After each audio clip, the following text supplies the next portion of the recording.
Hello everyone, we'll do a live press conference in here and then there'll be a huddle at the end of the mix zone for the Irish media only, okay, so just bear that in mind. So Nathan, do you want to get us started please?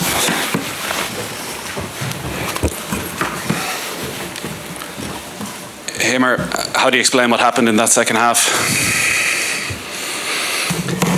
Well, I'm kind of lost for words. 6 minutes of kind of madness. Yeah, it was a shock. Conceding a penalty, conceding a goal, losing a player. Well, we probably lost our heads at this moment, leading into a second goal and a third goal. And from there, you can see we maybe lost our head, gave up. We've talked, and I said before, we're struggling with confidence, and it clearly took away all confidence from what we did really well in the first half.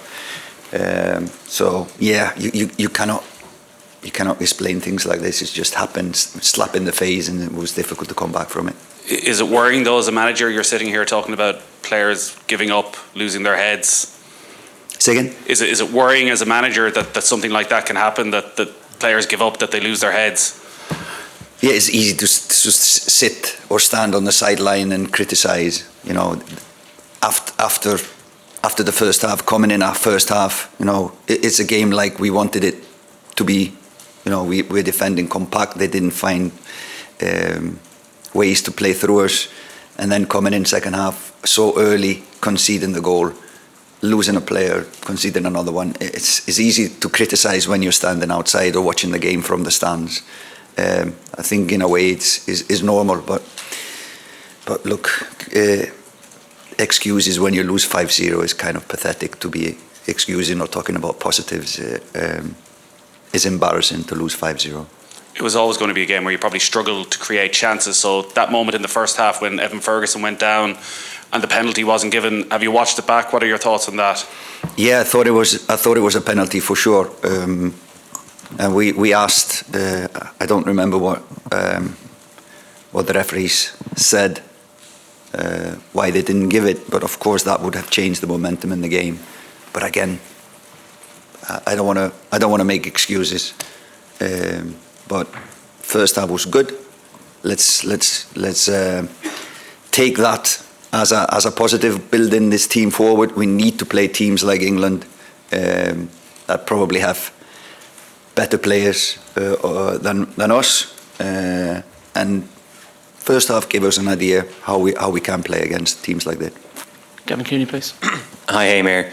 When you say the players gave up, what do you mean?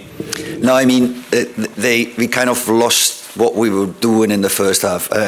Maybe it's too harsh to say give up, but like I said, it's easy to criticize when you're not playing the game. We had a game plan; it was working perfectly, and all of a sudden, in 6 minutes, is no way out. It's 3-0, one man down against a good team like England.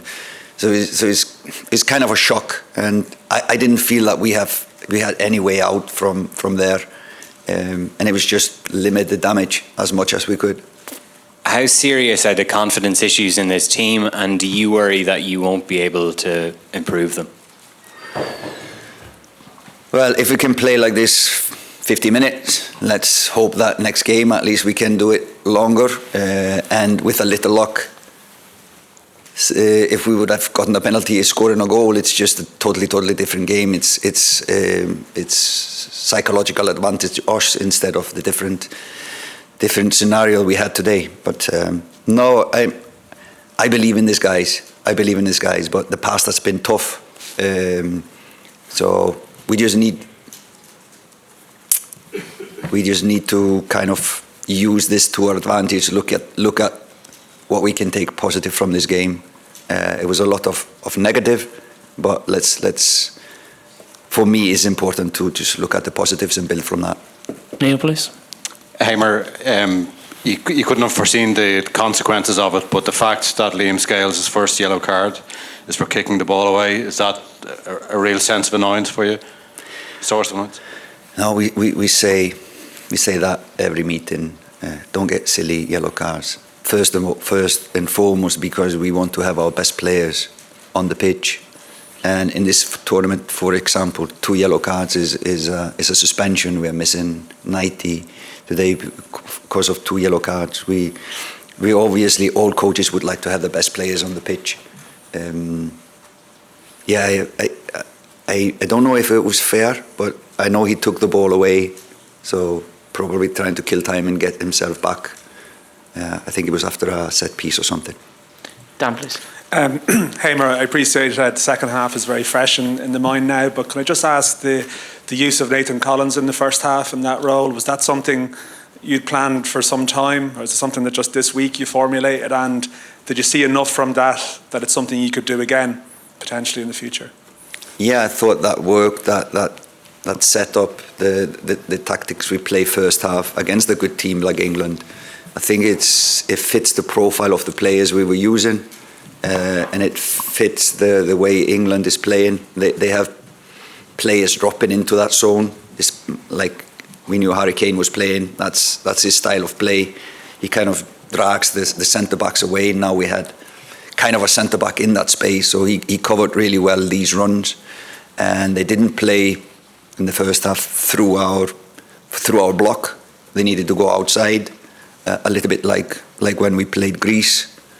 They played outside of our block, and then I think we didn't create a lot of opportunities to score. We didn't use the time we won the ball. We didn't use that well, but I think it was a try worth taking, and let's see if we build on that.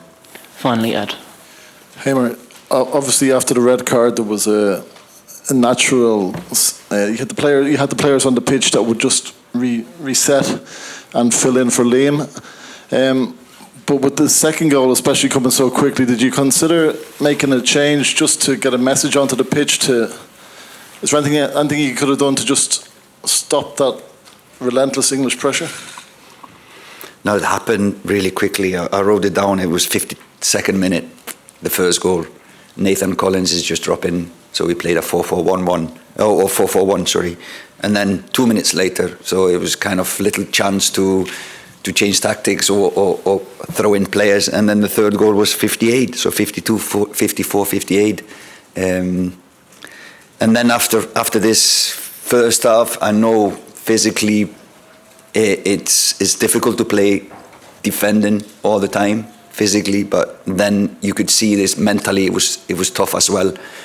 So for that reason we made a triple change just to get fresh heads and fresh players, fresh legs in to fight for the rest of the game, because physically and mentally it was a shock for everyone. All right, thank you. Did I answer the question? Sorry, was it? Yeah. We'll have a huddle for the Irish media at the end of the mix zone. Thank you very much.